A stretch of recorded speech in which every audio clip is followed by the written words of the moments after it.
قسمت ششم یهو ما رو از فضای آخرالزمانی دل از صافاس میکشه بیرون و میبره به فضای امن و صلح‌آمیز جکسون. یه عالمه خاطره خوب و خوش برای ما رو میکنه و یک فضای عاشقانه پدر دختری. خیلی‌ها نسبت به این قسمت واکنش منفی نشون دادن، اما همون خیلی‌ها نمیدونن اهمیت نشون دادن این خاطره ها در قالب فلشبک به چیه. اینکه چرا خالقان این سریال با نشون دادن این فلشبک ها دارن هوشمندی خودشون رو نشون میدن. تو این ویدیو میخوام راجع به همین موضوع صحبت بکنم. سلام به کانال سینمازیس، خیلی خوش اومدین. باعث افتخارمه که این ویدیو رو برای تماشا انتخاب کردیم. من توی ویدیوی قبلی در مورد این صحبت کردم که این جهان آخرالزمانی چه شباهت‌هایی با زندگی روزمره ما و جهانی که توش زیست می‌کنیم داره. اول اینکه توش ارتباط حرف اول رو میزنه، خود دشمنی هم یک جور ارتباطه و اون رو هم باید حتی حفظ کرد. و دوم اینکه توی این جهان هر فردی باید خودش به جهانی که به خودی خود دارای معنا و هدف نیست، خود اون فرد باید بهش معنا و هدف بده. خب توی این قسمت داریم به خوبی اهمیت این قضیه رو میبینیم. الی ما بین اون وقت گذرانی خوش توی تولد 16 سالگی که با جول داره، به محض اینکه کرم شبتاب میبینه یاد فایرفلایز میفته و لبخند از روی لباش محو میشه. بعد هم هرچی سنش بالاتر میره اهمیت این قضیه بیشتر میشه. دلش میخواد هدیه تولد 19 سالگیش دونستن حقیقت باشه.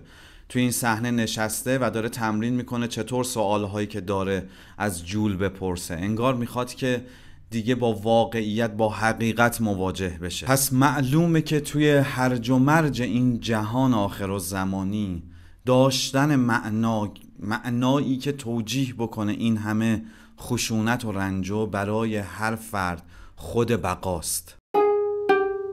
اما به نظر من این که این قسمت همه این خاطره های خوب رو در قالب فلشبک مطرح میکنه یه اشاره مهمی داره و اون اینه که توی این جهان آخرالزمانی همه چیزهای خوب در گذشته اتفاق افتادن. همه اون لحظات خوب مال گذشتن و الان فقط واهمه و ترس و خشونت مونده. برای همین باید لحظات خوش رو، اون چیزهایی که بین جول و الی اتفاق افتادن و در ابتدای فصل دوم حذف شدن رو در قالب فلشبک به ما نشون بده که ما احساس بکنیم که این جهان توش چیزی کمه. اون لحظات خوش قدیم دیگه دستیافتنی نیستن و هرچه خوشی اتفاق میفته مربوط به گذشته است. برای جول سارا در گذشته حضور داشته، همینطور تس. اون جهانی که میشد بهش اتکا کرد در گذشته کار میکرده، نه در حال. توی این جهان هراس هست و بی‌معنایی و عدم قطعیت. برای همین نشون دادن این خاطره های خوب در گذشته به صورت فلشبک نشون از هوشمندی خالقان این سریال داره. شروع فصل دوم ما الی 19 ساله‌ای رو میبینیم که سیر خوشی هایی که داشته برای ما معلوم نیستن. باز هم دیوار بی‌اعتمادی بین اون و جول رو میبینیم، یک نوع تکامل یافته از کله قارچی ها و تهدیدهای جدید. اما این قسمت با نشون دادن خوشی ها در گذشته به نوعی مرگ جول رو هم داره برای ما دردناکتر میکنه و انگیزه قوی الی برای گرفتن انتقام رو توجیه میکنه. اینکه شب قبل از مرگ جول همه چی داشته یک نظم جدیدی پیدا میکرده، رابطه بین اونها داشته درست میشده، اینکه چقدر رابطه خوش با جول داشته و چطور این رابطه پدر دختری داشته بین اونها پا میگرفته. قسمت 6 با رابطه جول با پدرش شروع میشه و توی پایان این سکانس پدرش یک جمله به جول میگه که همون جمله رو جول در پایان این قسمت به الی میگه، اینکه اگر یک روزی تو بچه دار شدی سعی کن رفتارت با اون بهتر از رفتار من باشه. این جمله خیلی برای فهم رویدادهای اصلی سریال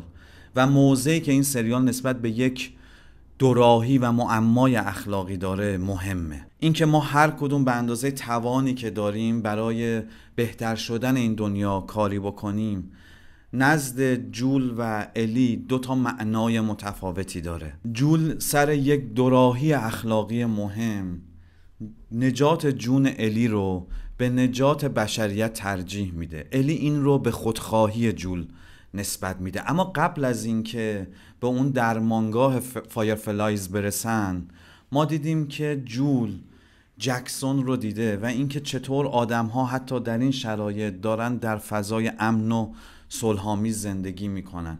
پس میشه جهان رو تبدیل به جایی برای زیستن کرد بدون اینکه الی جون خودش رو از دست بده. زندگی بدون الی برای جول غیر ممکنه، بیشتر از توانشه و اون اعتقاد داره من باید در حد توانم به بهتر شدن این دنیا کمک بکنم. برای همینه که بعدش میره توی گسترش جکسون کمک میکنه و نقش مهمی رو ایفا میکنه تا انسان‌ها بتونن با وجود این کله قارچی ها باز هم در شرایط صلح‌آمیز و امن زندگی بکنن. اما الی چرا اینها رو به خودخواهی جول نسبت میده؟ اون هم که تجربه مشابهی داره. به خاطر اینکه جول برای گرفتن این تصمیم مهم برای زندگی الی از اون سوال نپرسیده، از اون اجازه نگرفته.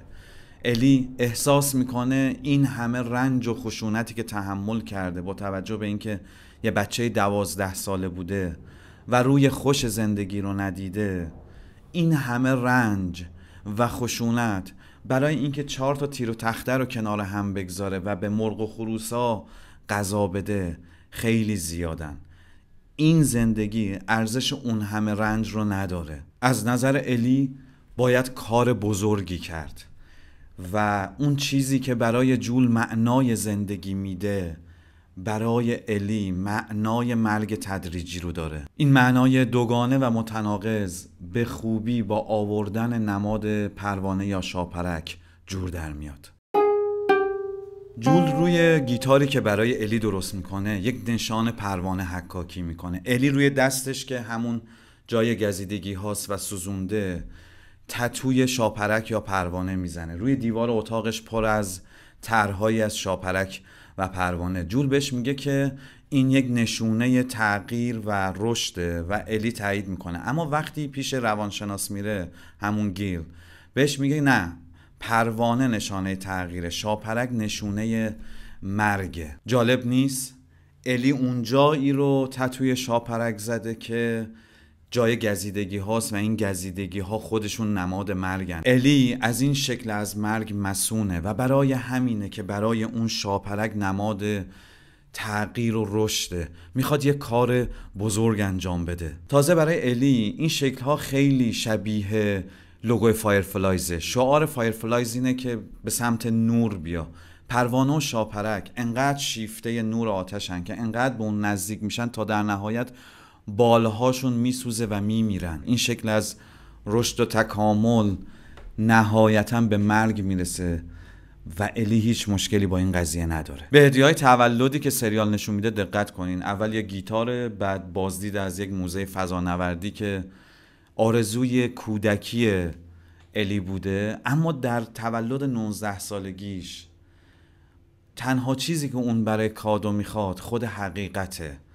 از نظر الی رشد و تکامل یعنی این، یک کار بزرگ، یک پرش. برای همینه که هدفش اون معنایی که برای این جهان پر از هرج و مرج و بی‌معنا ساخته با جول فرق میکنه. نظر شما راجع به این قسمت چیه؟ دوستش داشتین یا نه؟ نظرتون رو برام کامنت کنید و از اینکه همراه سینمازیس هستید خیلی ممنونم. سابسکرایب کنید تا محتواهای بعدی رو از دست ندین. تا بعد.